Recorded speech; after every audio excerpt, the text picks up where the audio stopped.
Okay, hoping I'm in frame here.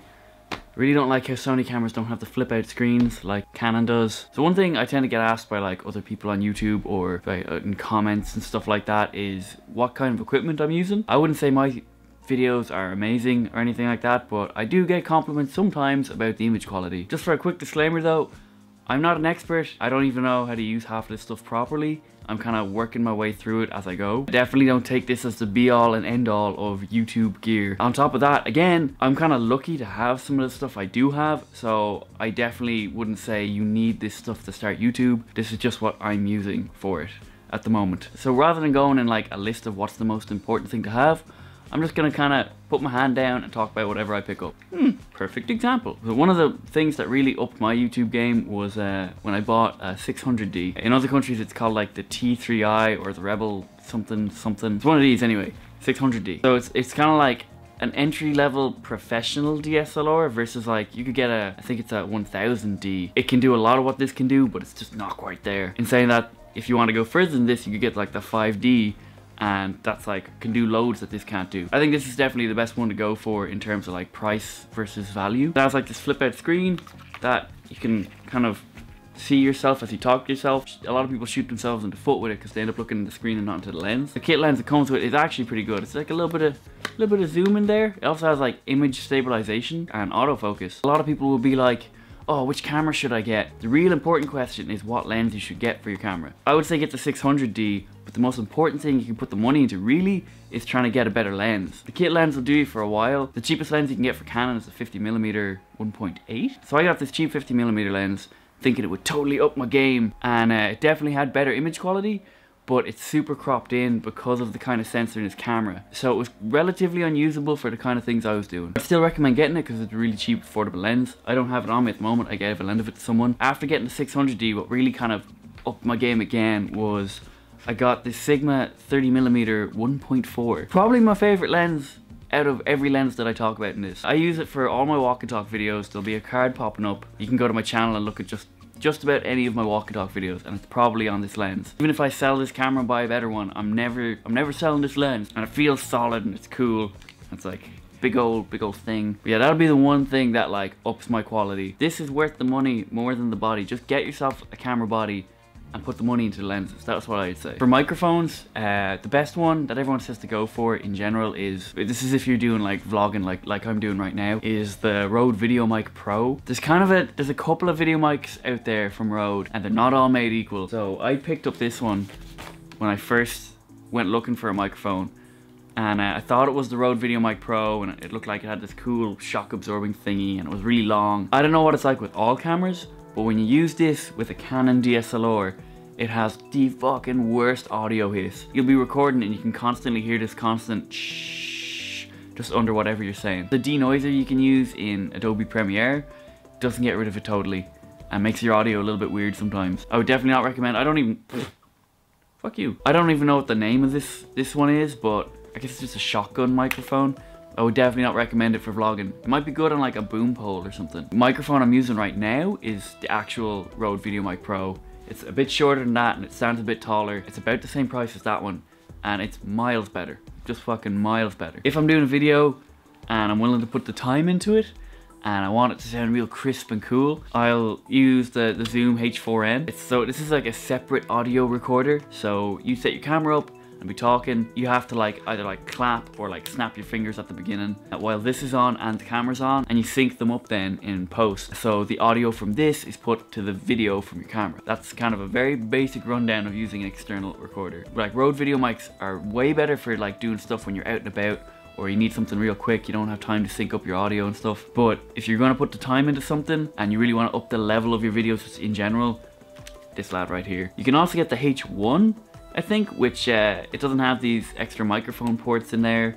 I think you have a few less options, but the audio out of that is beast as well. Another thing that's super handy if you're ever filming outside during the day, or in any kind of sunlight and you're relying on the screen of your camera, one of these like hood thingies, I haven't used this one in ages, which is why it's filthy. If you stick it on the back of your camera, you can just like look through it and the light doesn't get at the screen, so you can see the screen perfectly. And it also makes you look more legit because your camera looks longer and people think you're an actual fucking cameraman. Ugh. Another thing I'm gonna mention, and I will take the B-roll footage after because I'm filming on it right now, is I also am lucky enough to have access to a Sony Alpha 7S II, which is like the fucking camera at the moment. It's really like taking over space from the Canon 5D Mark whatever. It looks like an SLR camera, but it's like a proper video camera. It's like orientated towards video more than photos. You can still get really good photos though. I, for years and years and years and years and years, was all about Canon. Like, no one else can go near them. It's Canon or Nikon. They're the two fucking cameras. Sony are blowing them out of the water at the moment. So like, if you look at the 600D,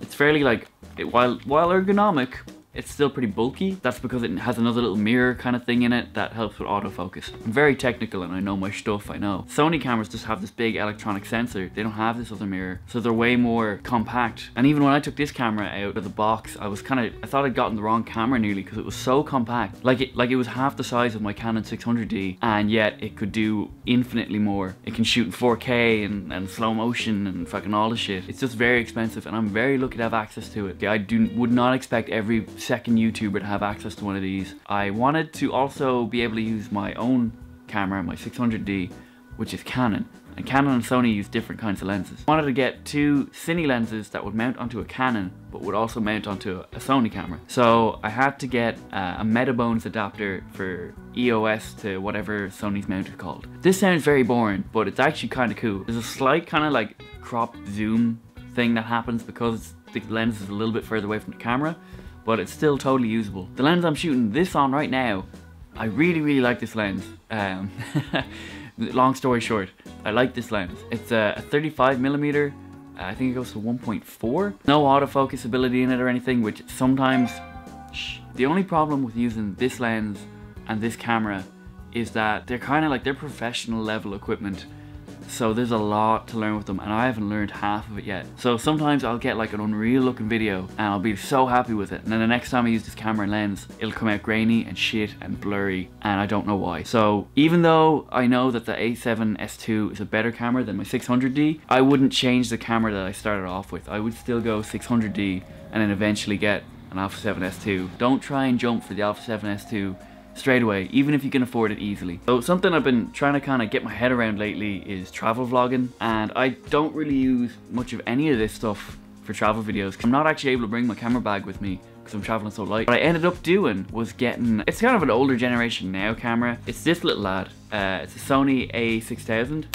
I thought it was just a point and shoot camera when I first got it, like a higher end point and shoot camera. This is like just as good nearly as my 600D, and it's maybe a third of the size. And you can get like changeable lenses and stuff as well. I don't know if I'd recommend it more than the 600D, but if you're looking for a first camera, this is probably cheaper than the 600D and can do probably as much. As well as that, I can link it to my phone and everything and use it as like a live stream. You get it with a 16 to 55mm lens, which was great, and I used it on all my Morocco videos, like this camera with the kit lens, and I feel I got really good results with it until I got back from that trip and the camera stopped working. It wouldn't record for more than 8 seconds and stuff.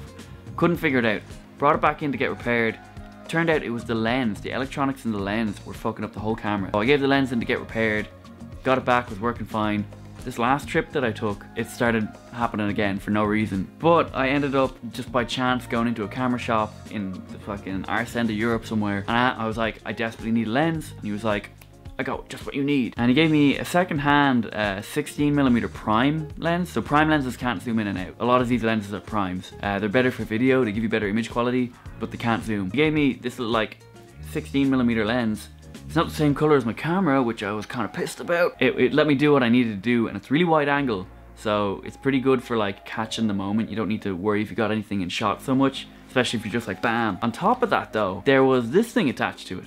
He said it was a fisheye adapter, but it's actually just an ultra wide angle lens converter. Basically, I have the 16mm on it right now, and it's really wide angle. Pop this on top of your lens, you can get even more in shot. I used this on the last trip that I went on. Videos won't be up when this video goes up, but they will be soon, and I'll try have a card or something to them. I have A6000 with a 16mm lens, or even just the kit lens if it doesn't break. Highly recommend that. If you're looking for a first camera for like out and about vlogging, just so you can like do your everyday life and, you know, be walking like this by far. It's also really light. So yeah, the next thing, and it might be the last thing actually, you might have noticed this little like bubble level on the bottom of my A6000 here. That doesn't come with the camera. It's actually the top of this little fella, the Joby Gorilla Pod. It's basically a flexible tripod, and there's a lot of brands out there, but everyone says go with Joby, go with the official ones, because there's no point you sticking your really expensive camera up on a tree and then one of the legs just breaking and falling and wrecking everything. I didn't get to do a lot of setup shots really in this last trip, so I haven't used it to its full capabilities yet. I've always wanted one though. No, that is the hardware. That's all the gear that I use for YouTube at the moment.